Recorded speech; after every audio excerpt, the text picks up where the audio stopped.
মৌরি, নারকেল আর হচ্ছে কাউ মিল্ক দিয়ে একটা পেস্ট বানিয়ে নিয়েছিলাম, ওই পেস্টটা ঢেলে দিচ্ছি এর মধ্যে। আর দিয়ে দেবো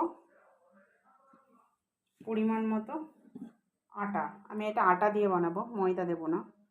আটা দিলে বড়াগুলো বেশি নরম হয়, আর তালের বড়া নরম নরম খেতেই ভালো লাগে। 2 কাপ মতো আমি আটা দিয়ে দিলাম। আর এবার পরিমাণ মতো আমি চিনি দিয়ে দিচ্ছি। এই যে 1 বাটি মতো চিনি দিয়ে দিলাম। আর দিয়ে দেবো কিছু গ্রেট করা নারকেল। নারকেলটা গ্রেট করে নিয়েছিলাম, এটাও আমি এর মধ্যে দিয়ে দেবো।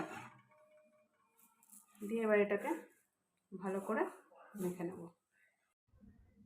এটাকে ভালো করে মেখে নিলাম। এবার এটাকে আমি আধ ঘন্টা মতো রেস্টে রাখবো।